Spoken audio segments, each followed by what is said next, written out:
Hi everyone! So in the previous video, we compared the energy position of China, Europe, the US and Japan. With the tensions around Iran and the Strait of Hormuz, energy security is back in the discussion. So today I want to focus on nuclear power. Why it mattered in the past, why it slowed down, and why China is now building it at scale. The first nuclear age was built mainly by the United States, the Soviet Union, France, Japan, Germany, Canada, and later South Korea. These countries created the first industrial base of civil nuclear power. Reactors, fuel cycle, regulation, construction methods, and long-term operation. But the most interesting case is probably France.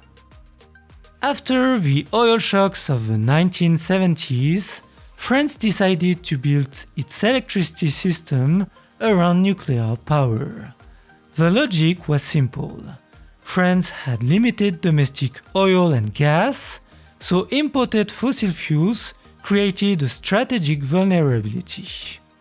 Nuclear offered a way to produce large volumes of electricity inside the country, with a fuel that is extremely energy dense and easier to store than oil, coal, or LNG. The result was one of the most nuclear-heavy electricity systems in the world. In 1996, nuclear supplied more than 77% of French electricity. In 2024, it still supplied around 2/3 of French power. France also recorded around 89 TWh of net electricity exports in 2024. That was the strength of the French model. Once the fleet was built, France had stable, low-carbon electricity, very limited fossil fuel use in power generation, and a strong industrial base around nuclear engineering. But nuclear economics depend heavily on whether we are talking about an existing fleet or new construction. For the historical French fleet, the full production cost is estimated around 60 euro per megawatt hour for 2026 to 2028. That is why an existing nuclear fleet can be such a valuable asset. The plants are already built, the output is stable, and the direct fuel cost is relatively small. New construction is a different story. A nuclear plant requires huge upfront capital. The money is spent years before the first megawatt hour is produced. When delays appear, financing costs rise, technical issues accumulate, and the cost of electricity can move much higher than planned. Flamanville 3 became the French symbol of this problem. The reactor was connected to the grid in 2024 after more than a decade of delay. Its total cost is now estimated around 23.7 billion euros. More important, previous estimates placed its electricity cost around 110 euros to 120 euros per megawatt hour. That comparison is important. The historical French fleet is around 60 euros per megawatt hour. So Flamanville is roughly around twice that level. This is why serious construction matters so much in nuclear power. France built its original fleet with rhythm. Similar reactors were built one after another, teams repeated projects, suppliers stayed active, experience accumulated. Then, new construction became rare. Over time, engineers retired, suppliers changed, and project management experience became less continuous. So a country can keep operating reactors while losing part of the ability to build new ones efficiently. France still has deep nuclear expertise, but Flamanville showed how difficult it can be to restart a complex nuclear construction program after a long pause. And this pause was not only industrial, it was also political. Chernobyl damaged public confidence in nuclear power, especially in Europe. Fukushima created a second shock.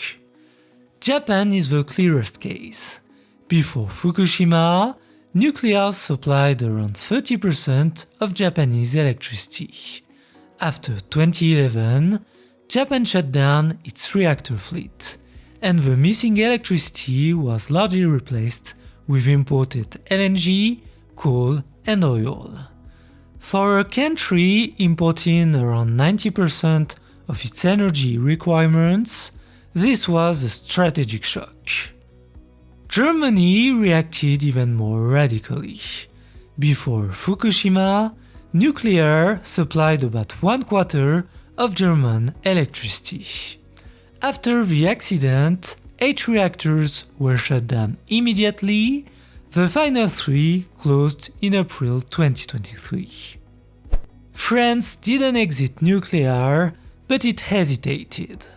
For years, policy aimed to reduce nuclear's share of electricity to 50%. That target was later abandoned, and France is now moving back toward nuclear renewal, with new EPR2 reactors planned. But the industrial machine has to be rebuilt. By the early 2020s, the all-nuclear route had split into different paths. Germany had exited, Japan was restarting slowly, France was trying to rebuild momentum, the United States still had the largest fleet, but limited recent large reactor construction. During that same period, China followed another path. China entered nuclear power later than the old leaders, but it entered while many of them were slowing down. Its early development came through foreign cooperation: French technology at Daya Bay and Linggao, Russian reactors at Tianwan, the American AP1000 at Sanmen and Haiyang, and the European EPR at Taishan. The French link was especially important. Daya Bay was based on the French M310 design, and China later developed the CPR1000 from that same family. This gave China her first large construction base. But the CPR1000 still came from an older reactor generation. China then learned from more advanced foreign designs, especially the AP1000 and the EPR. Taishan became the strongest symbol of that phase. The EPR was developed by the French nuclear industry, but the first EPR in the route to enter commercial operation was Hualong One in China in 2018. Hualong One is the result of that learning curve. It keeps the familiar logic of a pressurized water reactor: uranium fuel, water, heat, steam, and a turbine, but moves China to a more modern Generation 3 platform. Compared with the older French-derived CPR1000, it is larger, designed for a longer operating life, and built with stronger safety features, including double containment and a mix of active and passive safety systems. For China, the point is both technical and industrial. A more modern reactors, Chinese intellectual property, fewer foreign constraints, and a standard design that can be built repeatedly with its own supply chain. The key point is repetition. If China can build the same reactor again and again, it can keep teams active, strengthen suppliers, and reduce execution risk. That repetition is already visible in construction times. Changzhou One, a Hualong One unit, reached grid connection after 61 months of construction. Flamanville 3 took 204 months. This doesn't mean every Chinese project is perfect, but it shows the difference. China is turning nuclear construction into an industrial process, while Europe is still trying to recover that rhythm. Costs also matters here. Chinese nuclear power is often estimated around $60 to $65 per megawatt hour, roughly in the same range as coal-fired power in China. The difference is that nuclear can provide stable electricity without the local air pollution costs of coal. China is also exploring more advanced technologies, including thorium. Thorium is promising because it is more abundant than uranium and could support a different nuclear fuel cycle. China has made progress with an experimental thorium molten salt reactor, but the current project is still small and experimental. So thorium is not the base of a commercial nuclear market today, and it will not change the next decade of nuclear construction. For now, the commercial story remains uranium-based pressurized water reactors. That is why Hualong One matters more than thorium in the short and medium term. Now, look at the scale. China is still far from the French model in electricity share. In France, nuclear supplies around 2/3 of power generation. In China, nuclear remains below 5% of national electricity generation. In 2025, China had 59 operating nuclear units in mainland China, around 62.5 gigawatts of installed capacity, and about 467 terawatt-hours of nuclear generation. The stronger signal is the pipeline. At the end of 2025, China had 35 nuclear units under construction, with around 41.9 gigawatts of capacity. China has ranked first globally in nuclear capacity under construction for many years. This is where the future capacity chart becomes useful. The word prospective needs caution. It includes reactors under construction, reactors in pre-construction, and announced projects. It's not guaranteed capacity at a fixed date, but it does show ambition and industrial direction. And on that map, China clearly stands out.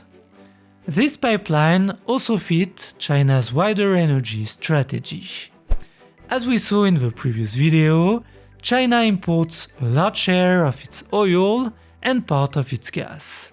Coal remains the backbone of its power system, and it's often the easiest way to produce stable electricity quickly. But China is electrifying very fast.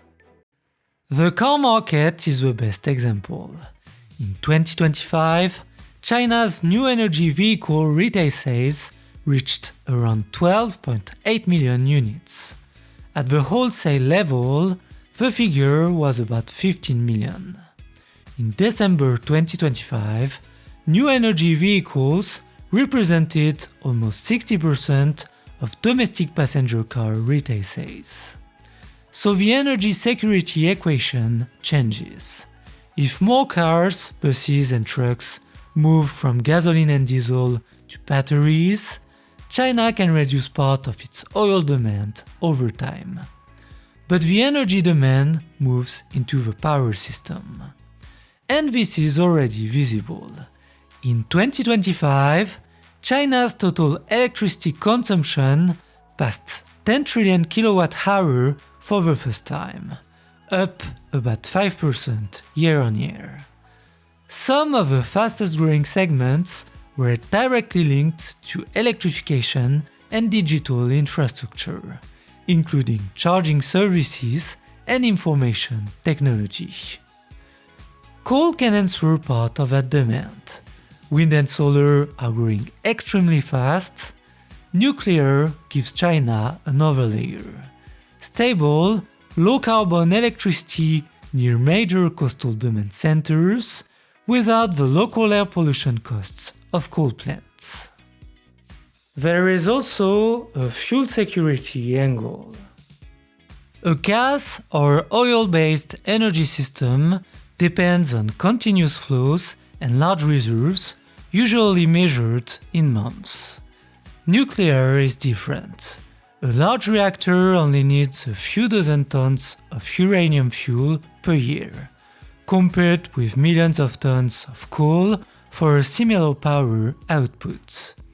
So the fuel is much easier to store for years and potentially for decades. This is why nuclear is returning to the global energy security debate. But the next cycle will be uneven. Japan is slowly moving back after Fukushima, because energy security and electricity prices are again hard to ignore. The United States has another driver: AI and data centers. The US already has the largest nuclear fleet in the world, and data center demand is making firm electricity more valuable. Europe faces a harder path. The topic is back on the table after Ukraine and now the tensions around Iran. Renewables will probably remain the first answer because they are faster to deploy. But if Europe wants stable low-carbon power at scale, nuclear will stay in the discussion. The difficulty is execution. Long administrative procedures, local opposition, financing issues, political division, and, in some countries, lost construction competence. China is in a different position. It is already building. It has the largest pipeline, domestic reactor technology, and a growing industrial base. It can also export part of its know-how, especially in Asia. Pakistan is already the clearest example for Hualong One. India is probably one of the most important countries to watch. Its electricity demand is rising, coal still dominates the system, and the government wants to grow nuclear capacity dramatically by 2047. China may not be the natural supplier for India for geopolitical reasons, but India shows the scale of future nuclear demand in Asia. All these forces point toward the same bottleneck: the fuel chain. If nuclear capacity grows, uranium demand should rise over time. But on this part of the value chain, China is not the main producer. China is important because it can become one of the major sources of future demand, but uranium production is concentrated elsewhere. In 2024, Kazakhstan produced around 39% of mined uranium, Canada around 24%, Namibia around 12%, Australia around 8%, Uzbekistan around 7%, and Russia around 5%. So if this part of the nuclear story interests you, the research has to move toward the main producing countries and the main companies exposed to them. Kazatomprom in Kazakhstan, Cameco in Canada, and other producers or developers in countries like Namibia and Australia. But the jurisdiction matters. A uranium company exposed to Canada doesn't offer the same shareholder protection as a company exposed to Kazakhstan, Russia, or more complex political environments. So the sector can be interesting, but it requires selectivity. Thanks for watching! If you found this video useful, feel free to like, subscribe and share it.